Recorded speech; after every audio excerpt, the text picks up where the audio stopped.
Hey everyone, this is your friendly neighborhood world film geek Albert Valentine. I just want to tell you before we start the video on this interview, we do have to address that we do talk about a film producer who just passed away this week, Michael Mahal of Mahal Empire Productions. He and his brother Sonny have done some great genre indie films over the last couple of years. And Jay Horton, who I interview here, praises him, and I praise him too because I'm a big fan of Mahal Empire's productions. So we do talk a bit about Michael and his impact on the industry, which is a phenomenal one. People he's worked with have nothing but praise for him. So with that regard, this interview is dedicated in the memory of Michael Mahal. Enjoy.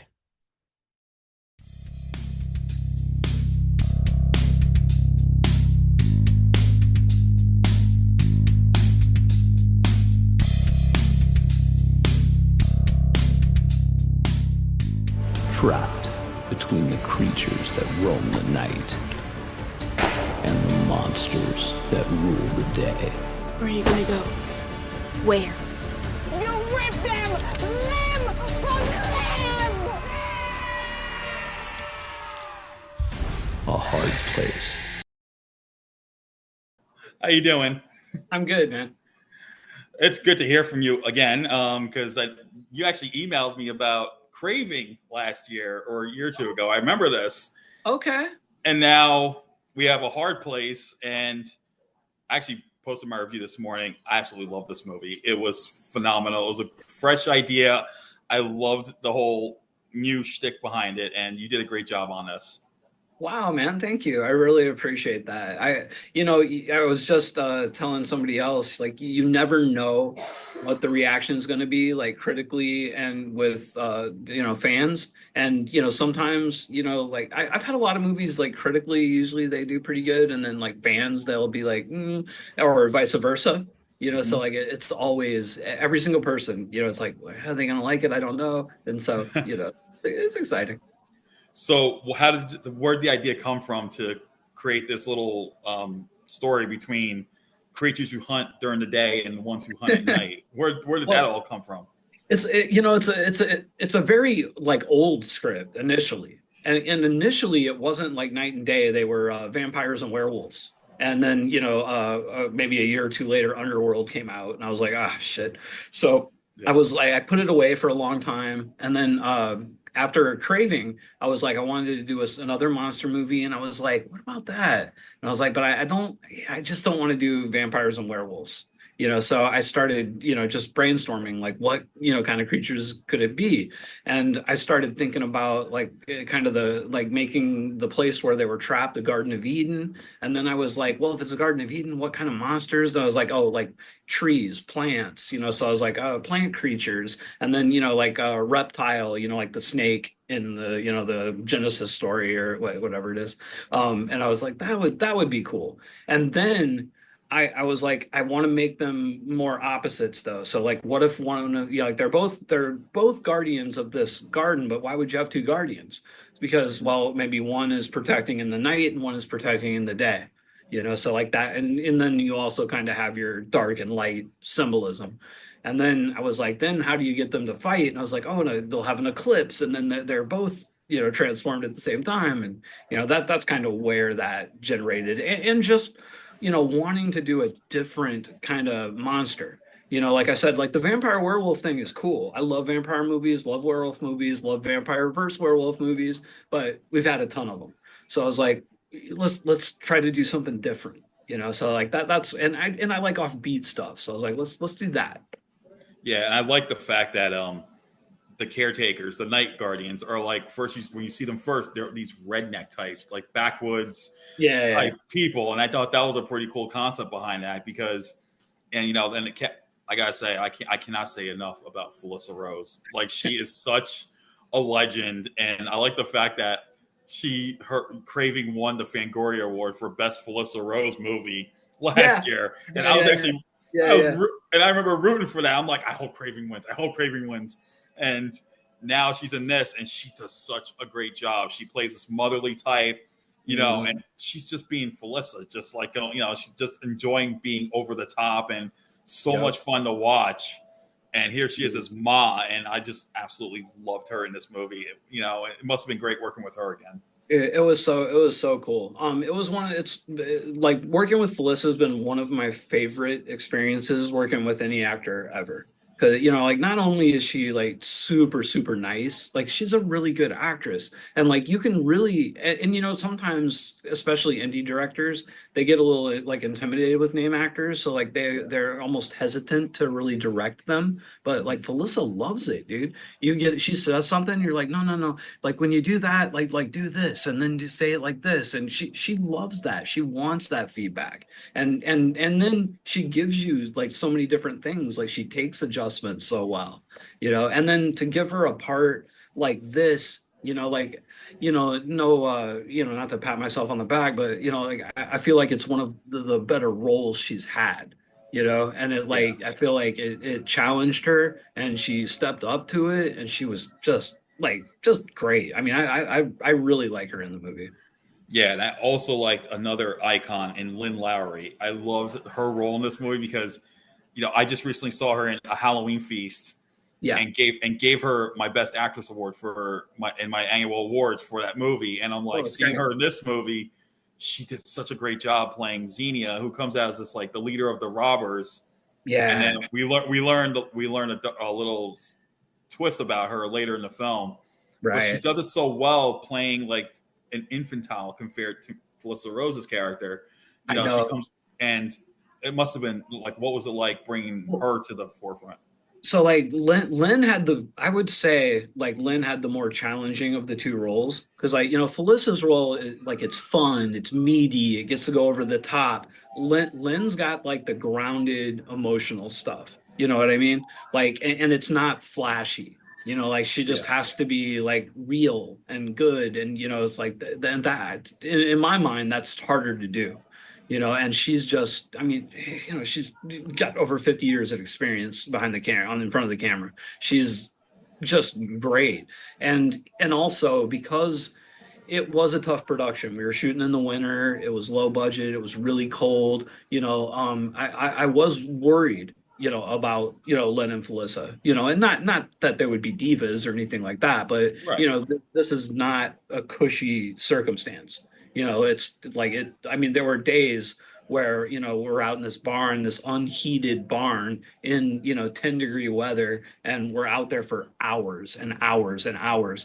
And, and these women are just out there performing and, giving it their all. And then, sitting there in between takes, like, freezing. But like no complaints, like they just, and I think that like discomfort, the physical discomfort helped with the performances in the movie. Yeah, I felt like, I mean, when they show that dedication to overcoming any adversity like that of the weather, I mean, it just shows how much they were willing to make this movie, what it is. And my next question is the special effects. The were they suit actors as the Guardians? Because it does not look like you rarely used any. You didn't really use much CGI in this. It looked like they were actually prosthetics and suit Yeah. actors here. It was like all suit actors.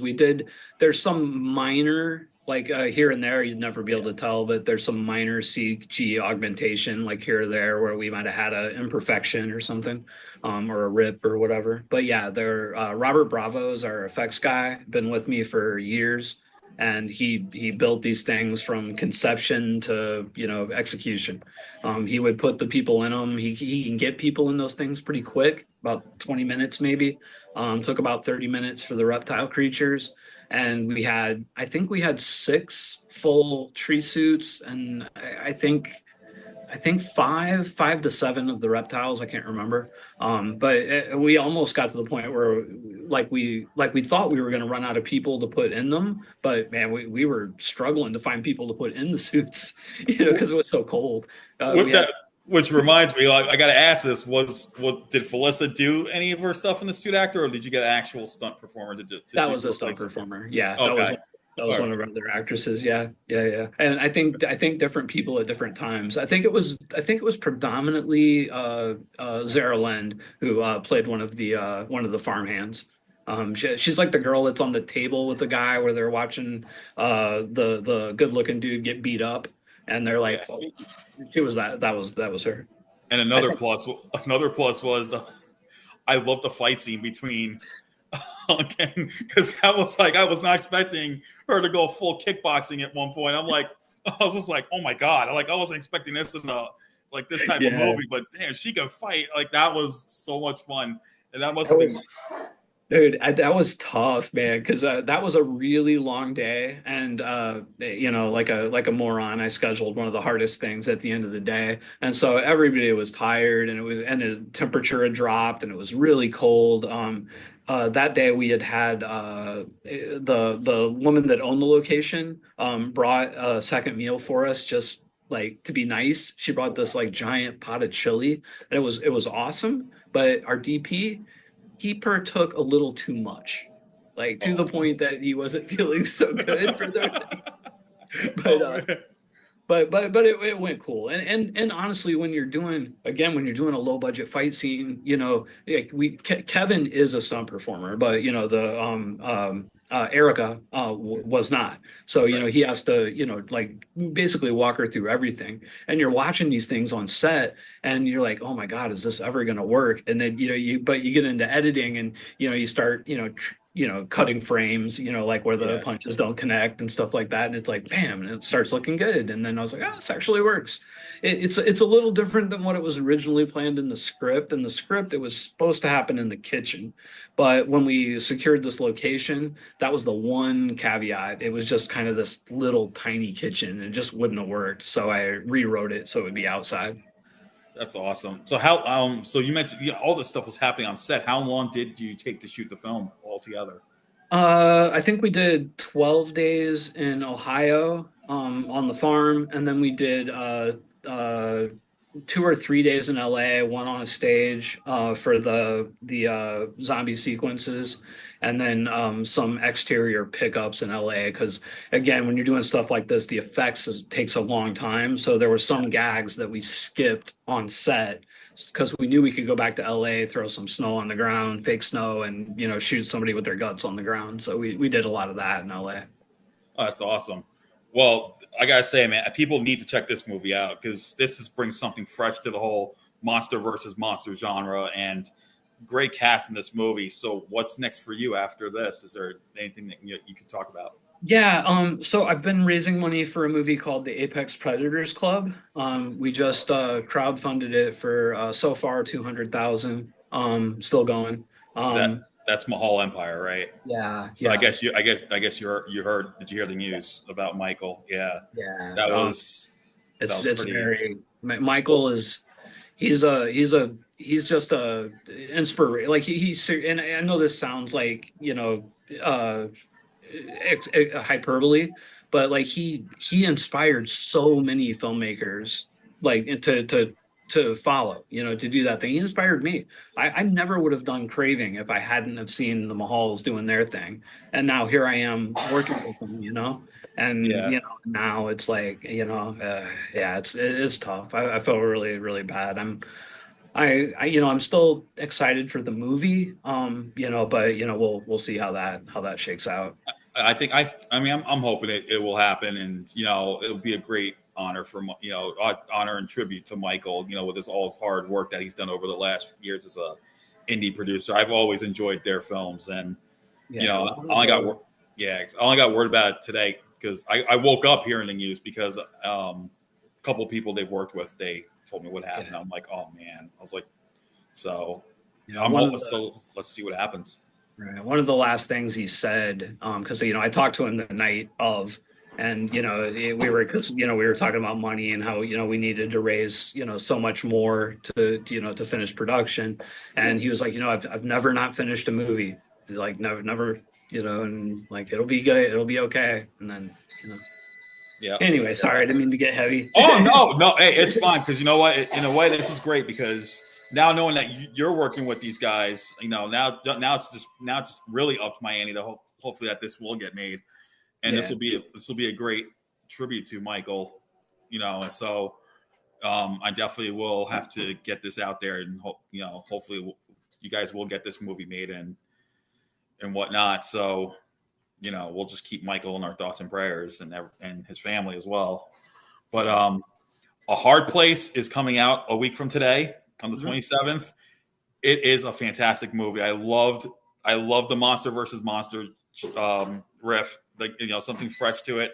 Of course, Felissa Rose and Lynn Lowry, they are phenomenal in this movie. And Jay, thank you so much, man, for taking the time to talk about it. Thank you. All right, take care.